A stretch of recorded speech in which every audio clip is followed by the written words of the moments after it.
Heather, good morning.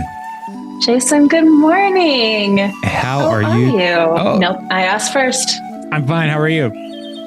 I'm fine. I'm great. Good. Life is good. You were telling me earlier that it's very windy where you are. Like it is. Like the peaks of Kataras. Is that a thing in this? That's later in this book.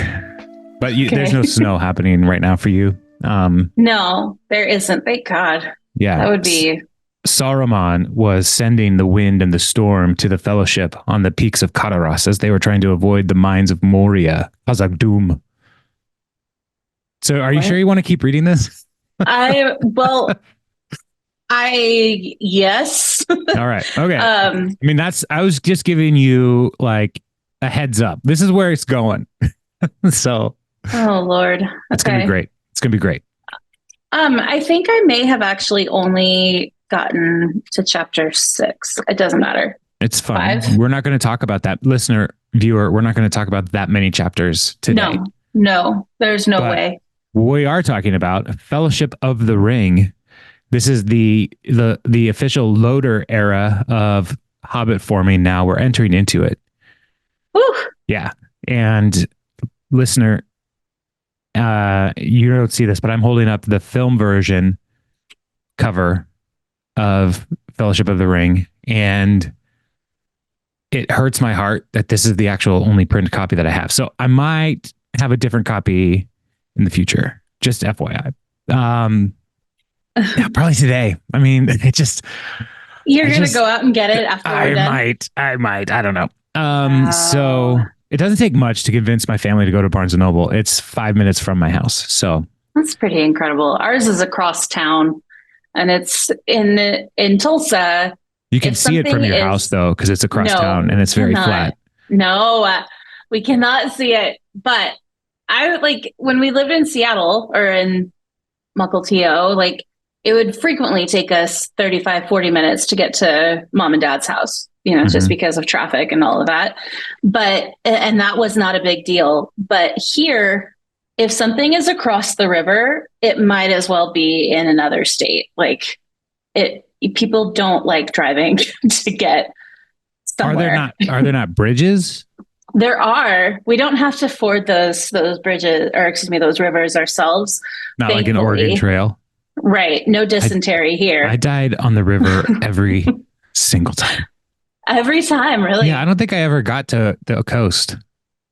Anyway. Anyway. I don't know that I ever won it. But we have the Oregon Trail card game now as well, and that's actually really fun. Sounds fun. It's a good time. It's fun. All right. So I might get this. Anyway, today we're gonna talk about the prologue, and we're gonna talk about chapter 1, A Long Expected Party. That's the plan. Listener, if you have any questions, comments, you can email us at hobbitforming@gmail.com. You can also like and subscribe on YouTube. If you found this on YouTube because the algorithm said, "Hey, you're a nerd," like and subscribe. Be a part of the nerd community over here at Hobbit Forming. It's going to be a hoot and a holler. It is on my personal YouTube page, and so there's other stuff that's going to be on there. But if you're a nerd, let's nerd together. Let's do this. Right? Let's do this. So, Heather, what are your first impressions so far in the prologue and chapter 1?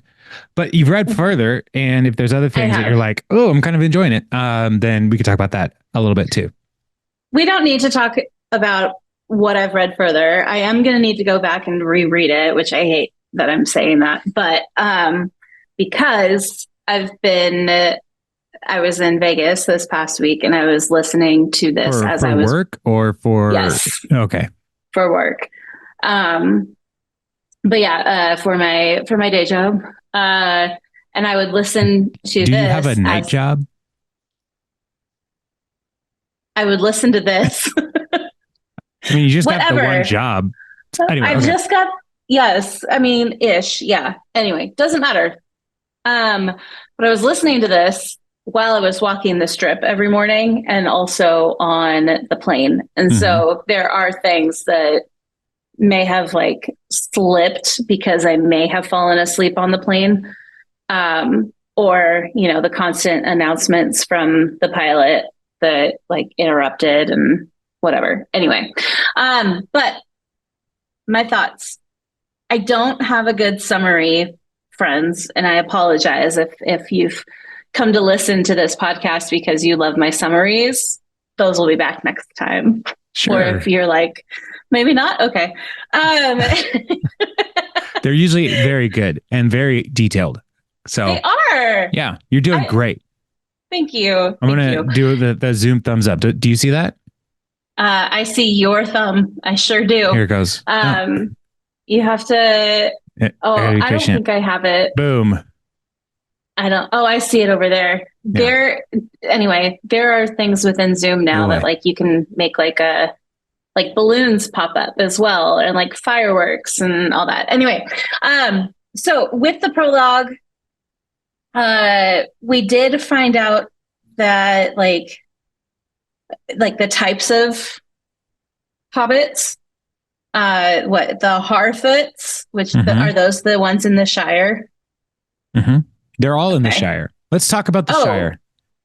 Oh gosh. Okay. The Shire is the region that the hobbits live in. Oh, and Hobbiton is a part of the Shire. And that's where, like, would that be where the Harfoot ones live? Because they like highlands and hillsides. Mm-hmm. Okay. Yes. So I have a map. Does your book have maps? Yeah. You gotta consult the maps. In theory, I have maps. Where are my maps? Darn it. Sorry, is it before the prologue? Yeah. Oh, after the prologue. Mine is before. Okay. We have different versions. I know. All right. So you have this map of the Shire? No. All right. So in the Shire, there's the farthings. There's 4 farthings. North, south, east, and west. Okay. And so the river, there's a river running through the Shire, the Brandybuck, and the Brandywine, sorry. And then there's these roads, East Road, and then another main road. So yeah, so these maps were drawn by Tolkien himself. Yep. And so yep. So yeah, so when you're lost, always consult the maps. This is one of the reasons why I love fantasy books so much, because I do love maps. Ooh. And so when a map is in a book, it's like this. I mean, we're best friends. If you were a pastor, do you think you'd be a cartographer? If I were not a pastor? Yeah. And would I be a cartographer? One who makes carts? One who grafts carts? A mapper? Would you be a mappist? Yeah, I would be a mappist for my I would be a rapping mappist. Ooh, nice. So anyway, I like it. Okay. Yeah. So like where they are, who's where, and all that stuff is not as super important to the actual story as much as like the prologue is helpful because it gives you a little sense of the culture of hobbits. Okay. Which the Hobbit didn't really give us a whole lot because we were just talking about the one Hobbit, Bilbo. One person, yeah. Well, one Hobbit, sorry. Yeah. And well, he is a person. Hobbits are people too, except they don't exist. And so the prologue is giving us that, like, what we need to know about this world. Okay. Because the Hobbits are a Tolkien creation. Right. And so like elves and dwarves and men, those are the main things that are happening in Lord of the Rings, the main people groups. They exist in other things. Tolkien didn't invent those. He invented hobbits. And so people loved The Hobbit and they wanted more. In 1937, when The Hobbit came out, people were like, we love it. We want more of it. And he was like, I'm working on something. And so what he wanted to do was sell the Silmarillion to people first. Because like, you need to know the whole world. And they're like, no, thank you. No, thanks. And so he's like, okay, let me write about the ring and talk more about the ring that that Bilbo found and the power of the ring. And so this book didn't come out until 19 49. later, like 19 It was something even later. 1954 was the first edition. oh So 37 to 54, he was working on this world. And so in that, he created more than just Bilbo, this whole culture of hobbits. And so we learn about, he tells us things that you don't think is super interesting or important, but how they keep time, how they're different, like how they hide from people and how they are like, they're not afraid of big folk, but they just don't mind being ignored by the big folk. Like yeah. that kind of culture of things. But It's then like, also, it's like how I feel about snakes. I'm not afraid of snakes, but I don't like to be noticed by a snake. Yeah, I'd like a snake just to do their own thing, and I'm going to do my own thing. Yeah. Right? Yeah. Let's just exist. Same thing with hobbits and the big folk. Same. Same. So in the prologue as well, though, we start getting like these hints of things. Like on page 8 in my copy, there's a on page 7, he starts talking about pipeweed. I'm sorry. Yes. Section 2. I know I'm boring you, and this is very encouraging.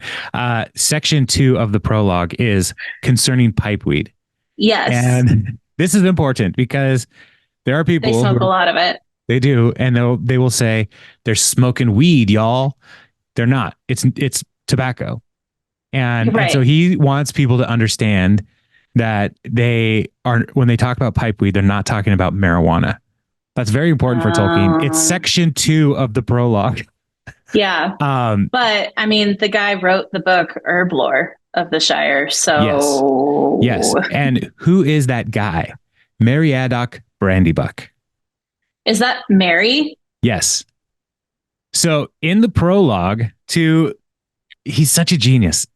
In the prologue to the whole story, he's telling us this guy, Meriadoc Brandybuck, later master of Buckland, like he's a big deal for the hobbits. And he's a part of this story. And we meet him in this book. And like the whole time, if you don't read the prologue, you're reading it as like, what's going to happen to Mary? And like, it's like, oh, he's okay. He'll be fine. If you read the prologue, later Master of Buckland is like, oh, he's going to be all right. Okay. But so like the Brandybucks, the Tooks, so like Peregrine Took is Pippin. And so he's a part of. But he's like a cousin to Bilbo and Frodo. Right. Yeah. So like these little cultural things that are thrown in here are important. And they, so when people don't read the prologue to books, I just feel sad for them because it's like not reading the syllabus. Yes, exactly. Class. Exactly. And when you're a professor and people don't read the syllabus, it's like, oh, I know why you're failing this class because you didn't read the document I gave you on the first day. Ergo, you did not read any of the rest of the documents. Like that's why. Read the prologue. Now, my wife recently told me, and I mean, we're talking to people about it, but she recently told me that she never reads forewords, never reads prologues, never reads introductions. She just starts at chapter 1. She's like, that's where they started the numbering. I was like, babe, they are telling you things you need to know. You gotta read it. She's like, nah. It's like, okay. The book didn't change. Yeah. So just my understanding. That was rough. That was rough for me to hear her say that. So read the prologue. If you haven't, people read the prologue. It gives us a little bit of history with the finding of the ring. And we start to get a sense that the story that Bilbo gave to the dwarves, there's more to it than what we read even in The Hobbit. Like, he told one story to the dwarves and he's writing a different story in The Hobbit. And then there's even more truth to it. There's a more mystery to Bilbo's life and the ring and all of this stuff. Does that make sense? That makes sense. Yes. Okay. And that was something I did write that down. That like it does go through how Bilbo found the ring. But he lied to his friends about how he acquired the ring. Yeah. And yeah. The Um, other, okay, continue. Sorry. no, I was looking at the section headings and just trying to see if there's anything else that I need to say. You said the other. Well, no, I did have a question. A Shire moot and a Shire muster, is that important? Like that's like the police officer kind of things, or Yeah. no? Well, a moot in Tolkien's universe is like a meeting. Okay. So, What's a what muster section are then? you looking at? Um, it would have been. Hold on. There was like when it ordering of the Ordering of the Shire Shire. of the ordering of the Shire. So yeah, it's true that the Took family had long been preeminent for the office of Thane, had passed to them from the old books some centuries before, blah, blah, blah, blah, blah. The Thane was the master of the Shire Moot and captain of the Shire Muster and the Hobbitry in arms, but as Muster and Moot were only held in times of emergency, which no longer occurred, the Thaneship had ceased to be more than a nominal dignity. Yeah. So Thane is So what like is that? the Thane is like Sorry. their governor. And so like the governor leads all of the meetings and the Oh, the military. So the muster would be got like the it. military. The moot is the like congregation when they congregate. So yeah. But they're very peaceable people, you know, and so they have no real reason to be in conflict. And Yeah. so for these, and part of the reason he's telling us all this stuff is because for Frodo and the gang to go into this epic conflict, that is a significant problem for them, like in their heart, to say, I'm going to go be a part of this. Because the Mm, hobbits have not been a part of this for centuries. They've right. just been doing their own thing. And so to enter into war with men and dwarves and elves and orcs and goblins and trolls and wraiths and all this stuff, like that is not their nature. And so the hobbits are overcoming their their default to do something even more amazing. So yeah.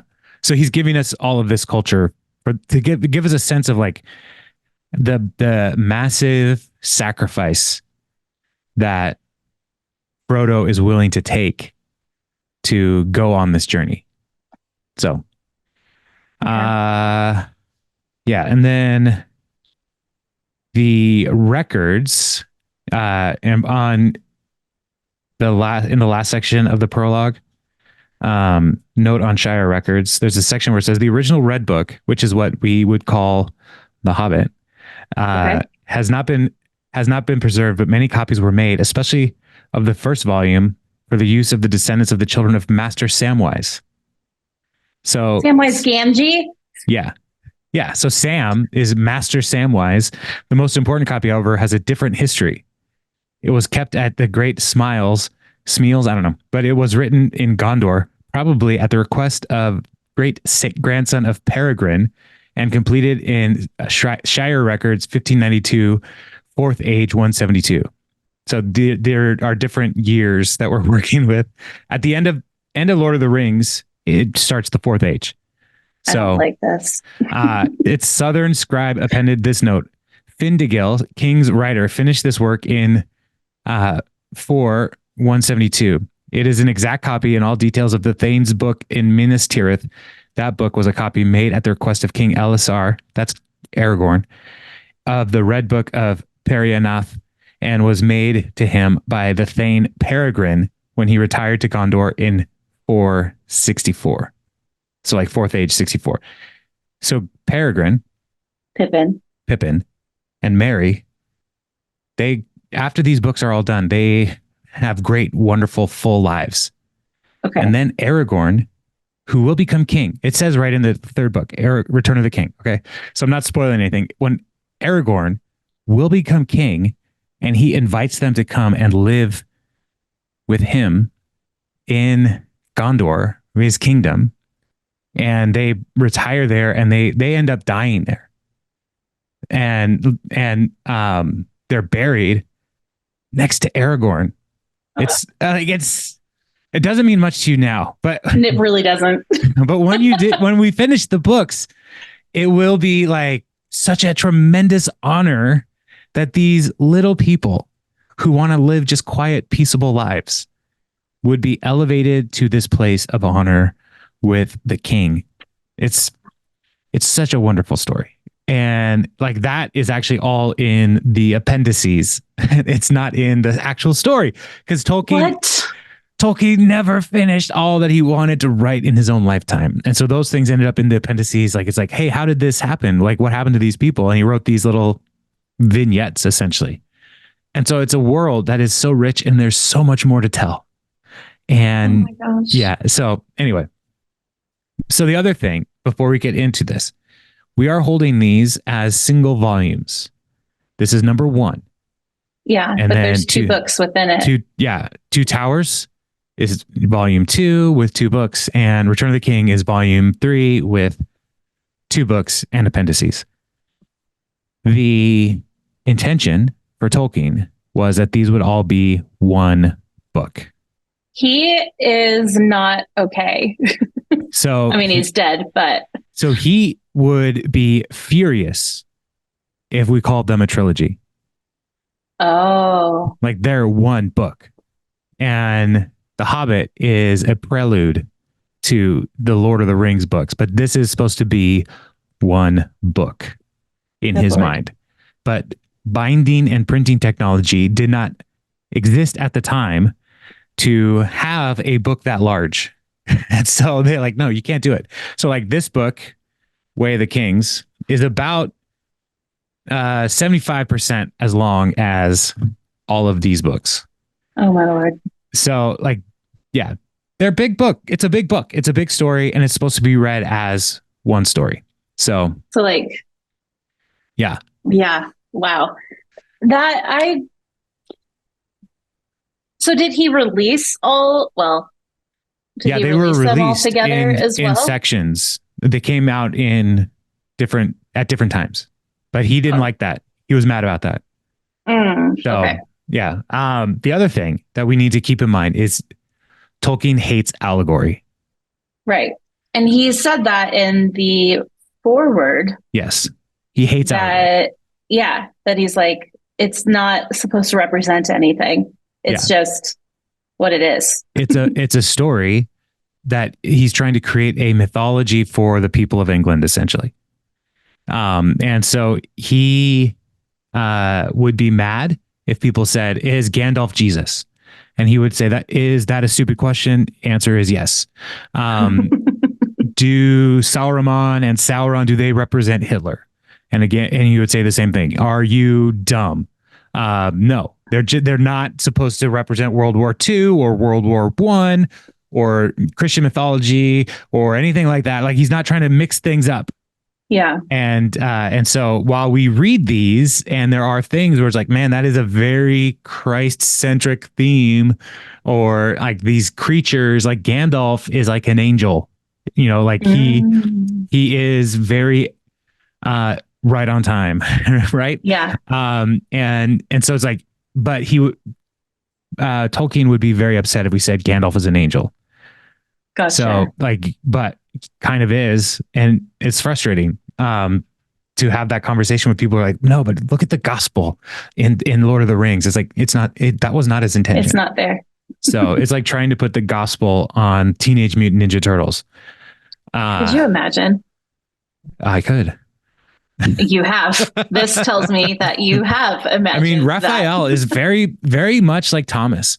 So anyway, so just cynical and doubting and doubting. Yeah. He was, he's what's the song? Teenage Mutant. No, I won't do it. Raphael is cool but rude, Michelangelo, he's a party dude. Is a party dude. Yeah. I think it's cool but rude. Anyway, yeah. So let's talk about chapter Chapter one. one. Sound good? All right. Yeah. Here's my quick summary because I did not write one down. It is Bilbo's 111th birthday, which I can't remember. There's an actual word for it, but it's not 11sies. That's lunch, or that's like second breakfast, or like third in between lunch, whatever. It's 111th. 111th. Thank you. So he's like, yo, I'm going to have a big birthday party, and there's going to be a certain number of people. Was it 111 people? It's 144. Oh, which why is though? Gross. Oh, that's right. Okay. That number is a combination of Tolkien, or not Tolkien, of Frodo and Bilbo's ages. And Bilbo's ages. Yeah. Yeah. So, he's like super clever with that. And then he's also supposed to be giving gifts at his birthday party. Mm-hmm. And so all these people come, and I can't remember if he had actually given out gifts or not, but he's like, hey, watch this, and disappears. And everyone's like, oh, where is Bilbo? And then they're like, oh, wait, but he's like actually gone. Like, that's crazy. They're like, where's Bilbo? Well, let's keep drinking. Yeah. And then they realize the host never comes back. And so, yeah, he like disappears. And then we find that he's in his house, his little hole, Hobbit hole. And he disappeared because he put the ring on and turned invisible and Irish goodbye'd his way out of there. And what? That's just funny. Yeah. That's what he did. I know. I want that ring. But not all the craziness that comes with it. Anyway, so then Gandalf shows up and he's like, hey man, I've been watching you, watching me, watching you. That ring's bad news. You gotta give it to me. Like, you can't keep wearing it. It's not so much give it to Gandalf, but like as much get rid as of it. Give it up. Yeah, and so there's, a little bit of a squabble, and Bilbo is like upset because he's like, I'm not going to give this up. And eventually I think he like tries to, I don't know. I can't remember what happened, but Gandalf got it. And then Bilbo actually like disappears, like leaves the Shire, is like, I'm outie. Bye. Frodo shows up. People are taking his stuff. No, not yet. That's later. Or is it? It doesn't matter. The next day. Okay. Yeah. Next day, like people start showing up and like taking Bilbo's things, like the gifts, and then just, all this stuff. And Gandalf shows up and is, kind of talking to him about the ring. And that is this is the chapter where it even says like what you said at Caitlin's service, right? No. Oh, dang it. That's the next chapter. Yeah. Yeah. But yeah, so then I can't remember what happens after that. Okay. So I'm sorry. I tried. Yeah, no, that's good. The next day he gives away the gifts that Bilbo had set aside. And then his relatives, the Sackville Bagginses, they think that they should be the ones to inherit everything from Bilbo. Because they would be the next in line if Bilbo had not adopted Frodo and made Frodo his heir. And so the Sackville Bagginses are like just the worst. And they look at they want to look at the will and everything and make sure that everything's up to code, and that it was. And part of that is Bilbo really doesn't like them. And so he is like kind of sticking it to them even that now. He's like, I just don't want you to have any of my stuff. I'm going to adopt Frodo.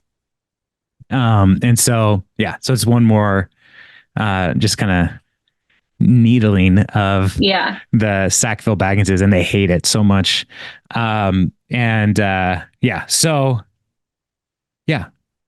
that's pretty much what's going. Then Gandalf comes back. It's like, hey, again, keep this ring a secret. I'm gonna go. I got to go investigate some stuff, and then I'll see you when I see you. Basically, and it's like 12 years, I think, before Bilbo or Gandalf comes back. So that's a long, long time to be like, wait right there. Right. I'll be back. I mean, if as long as Frodo doesn't use the ring, it's like things should be fine. Yeah. Right. Because the use of the ring is what turns you crazy. Is what turns you crazy, but also is what draws attention to it. And so, yeah. So in this chapter, there's a couple things like I would highlight. Okay. One is everybody's talking about Bilbo all these years. They all think he's crazy. Yeah. Because he does go on little adventures. He does disappear for a little while. He's not respectable. Right. And then we learn that his nephew, Frodo, is taking after him. It's kind of being, in the way they say it, he's queer, kind of like Bilbo. Like there's something weird about him. Right. Yeah. And they talk about Frodo's parents, Drogo and Primula, and they died in the river, which they drowned. Right, that's terrible. Drowned. It is. They drowned it. Drowned. That's not a word. No, but they're Hobbit folk. They're not as smart as us. And so they drown in a river, and then Frodo is adopted by Bilbo. Later in this volume, Frodo is going to have to cross a river. Is he afraid? With the hobbits generally don't like water. They don't like water. That said that in the prologue. Yeah. And so at the end of this book, the fellowship breaks. Like, we should just know, like, they break, they fracture. And Frodo is going to have to go on his own with Sam. And the movie actually captures this really well. It's really wonderful. Frodo's leaving. I'm going to just kind of spoil some stuff for you. And we'll get to it when we get to it. But Frodo's leaving. You can't do that. Frodo's leaving, and he's like, Sam, I must go on my own. And Sam's like, in the movie, he's like, of course you are, and I'm going with you. It's so good. It's such a beautiful story. And so is Sam is played by who? Sean Astin. Rudy. And I know. And Frodo is Elijah Wood. Yeah. And then Pippin is Dominic Moynihan, right? And then and then Mary is the guy from Lost.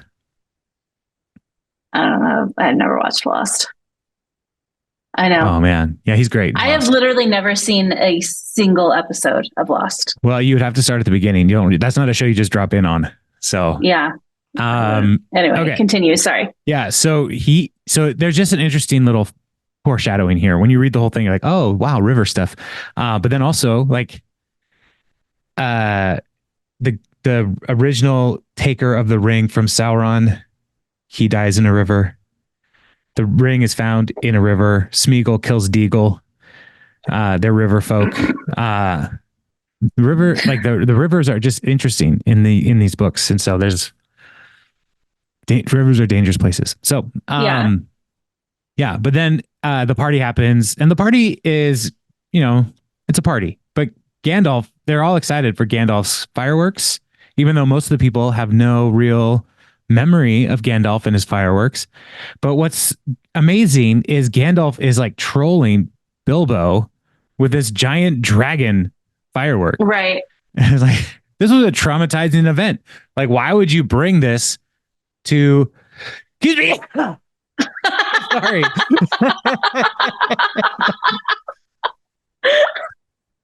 Oh my gosh, another one. Excuse me. Whoa. Like, why would you bring a dragon firework to traumatize the poor old man again? Yeah. Yeah. And so, yeah, so he's got that going on. In his speech at the party, he talks about like how he's so grateful everybody's there, and he says something that is troubling or confusing in this speech. And one of the things I appreciate is about how uh, Tolkien italicizes things. Oh, so I gotta like read it, not just listen to Yeah. it. Oh, here it is. I don't know half of you as well as I should like, and I like less than half of you as well as you deserve. One of those things where it's like, what does that mean? That's amazing. So, yeah. So, but he's an interesting dude. And then the announcement: this is the end. I am going. I'm leaving now. Goodbye. Puts the ring on, disappears, walks out, and then we learn that Gandalf like covered for him as well with the flashing light, because it's like you just disappear, they might still see your footprints, bro. And so so Gandalf is helping him out. And then he's old. He's 111, which is old for a hobbit. It's old for anybody. And but is that like actually like 111 years old? Like if grandma was alive, is alive. Sorry. It's like real years, not like. Sure. It's the years that they're yearing. I don't know. Do you know how many days are in that year? No, and I don't really care that much. So he's old. He's just old. Okay. All right. Okay. But the way he describes himself, he's like, Gandalf is like, you don't look very old. You're well preserved indeed. And Bilbo's like, well preserved. Huh. I feel all thin, sort of stretched, if you know what I mean.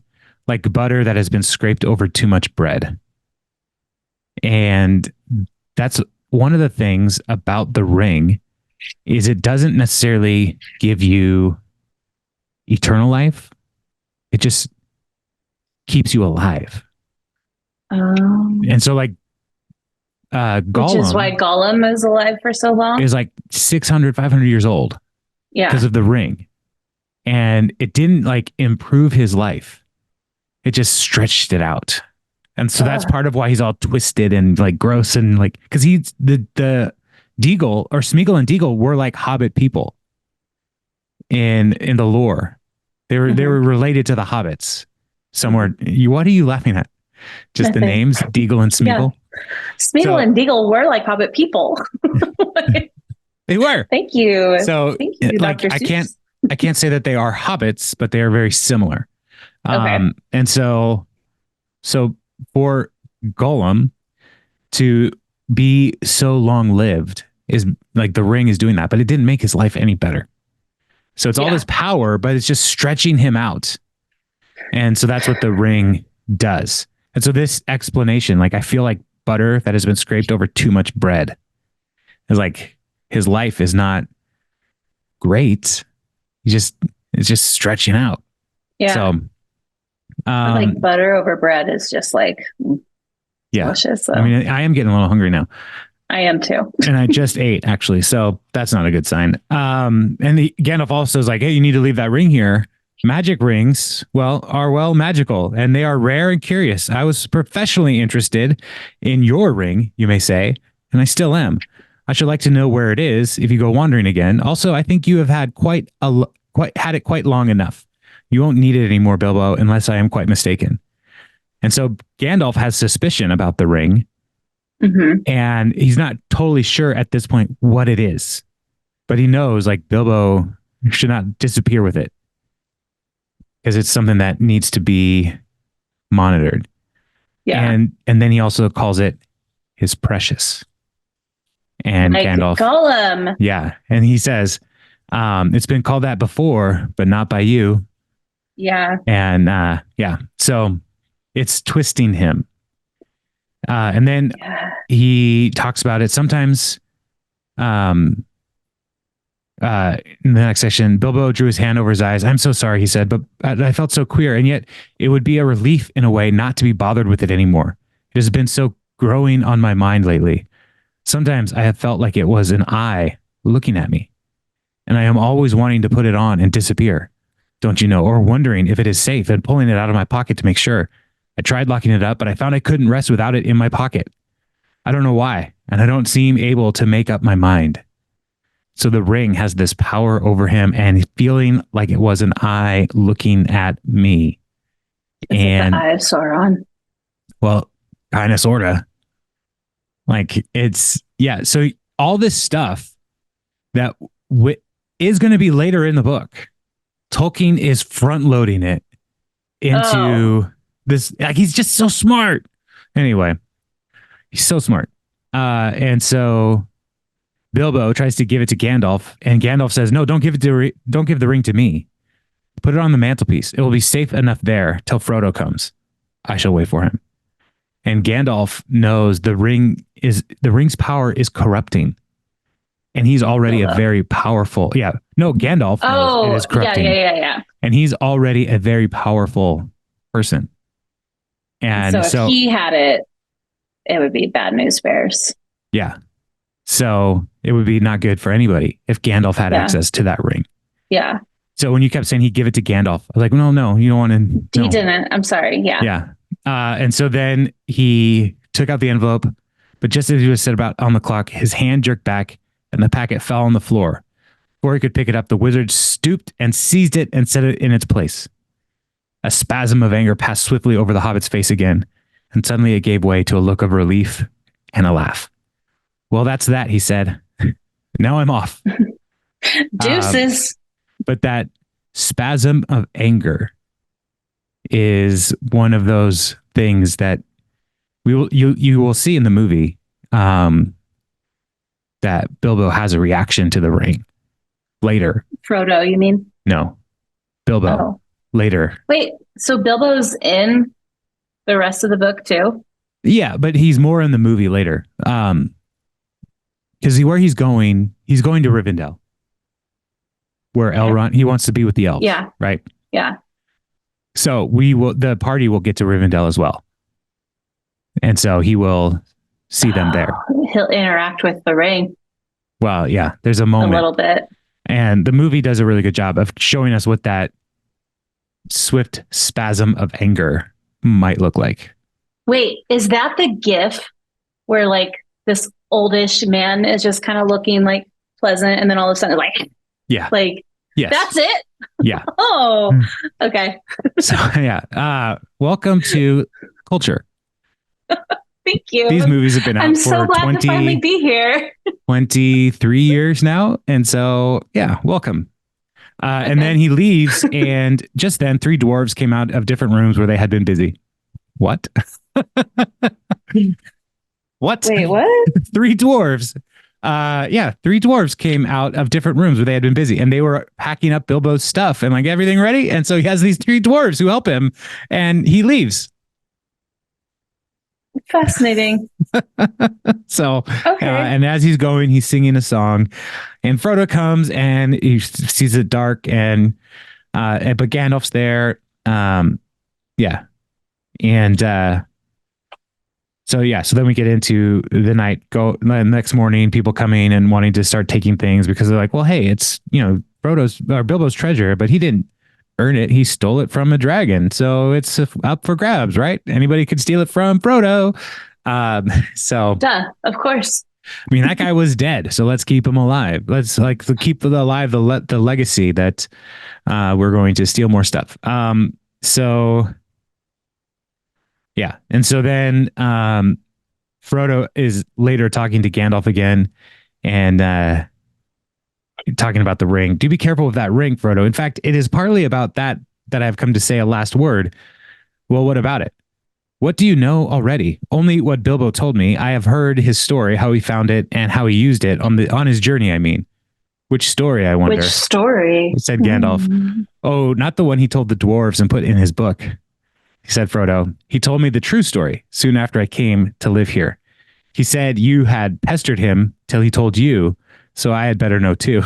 No secrets between us, Frodo, he said, but they are not to go any further. It's mine anyway.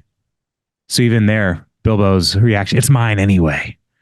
So like the possessiveness of the ring. Yeah. But then like somehow Pippin knows about it. Well, Perry and or Mary and Pippin just kind of know Bilbo's got some weirdness going on. And so they don't super Okay. know all of Bilbo's secrets, but they are like his favorite relatives, Okay. right? And so like they're around a lot and they are like when we think about the ages of these people, Frodo's the oldest. At like 50 something. Yeah, by the time they leave the Shire, he's like 55. And then Sam and Merry and Pippin are like maybe in their 30s. Okay. Like there's a significant gap, 30s or 40s, like gap between them all. And the movies just make them look all they're all so young in the Yeah, movies. they're all babies. And that's one of the things that people have, one of the problems that mega nerds have is like they're not old enough. Yeah. Well, who cares? Did you like the movie? Um, you're not old enough.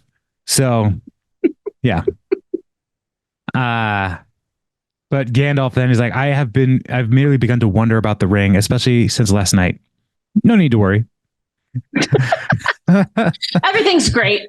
Just a thought I have. If you take my advice, you will use it very seldom or not at all. At least I Right. beg you not to use it in any way that will cause talk or rouse suspicion. I say it again, keep it safe and keep it secret. And so, and Frodo does. He doesn't use it. You know, he puts it away because he's never had a reason to use it. So yeah. So then he takes off. The last paragraph, Frodo saw him out to the door. He gave a final wave of his hand and walked off at a surprising pace. But Frodo thought the old wizard looked unusually bent, almost as if he was carrying a great weight. The evening was closing in, and his cloaked figure quickly vanished into the twilight. Frodo did not see him again for a long time. 12 years. Yeah. Yeah. And the next chapter, the talk did not die down in 9 or even 99 days. Like people are talking about Bilbo and his disappearance for some time. So, Yeah. yeah. All right. Wow. Oh, Goodness. man. And it just like this first chapter, I remember the first time I read this book and I was like, okay, what happened?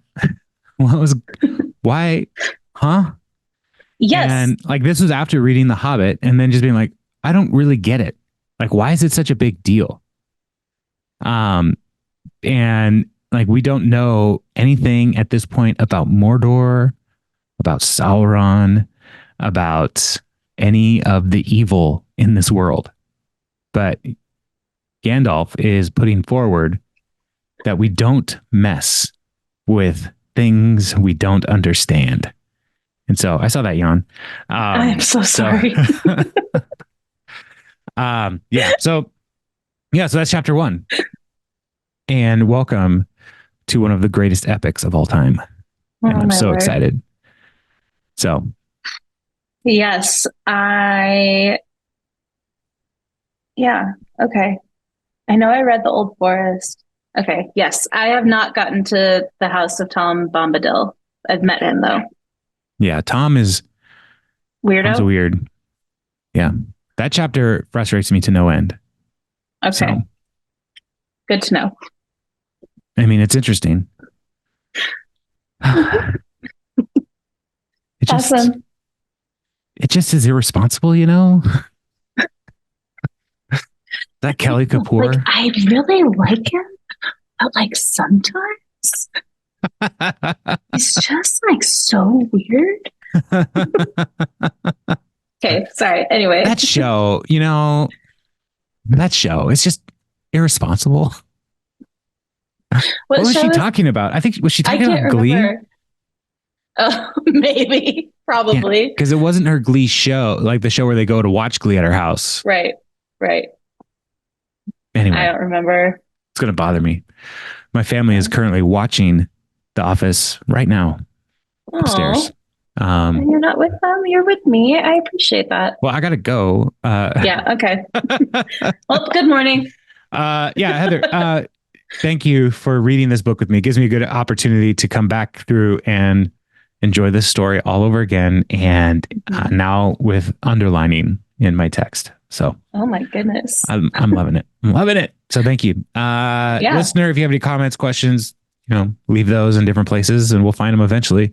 And if you're commenting on YouTube, thank you. If you are not, you're fine too, I guess. But email hobbitforming@gmail.com. Subscribe to this channel if you want to stay up to date. I don't know if people ring the bell or whatever. I don't know any more what's happening.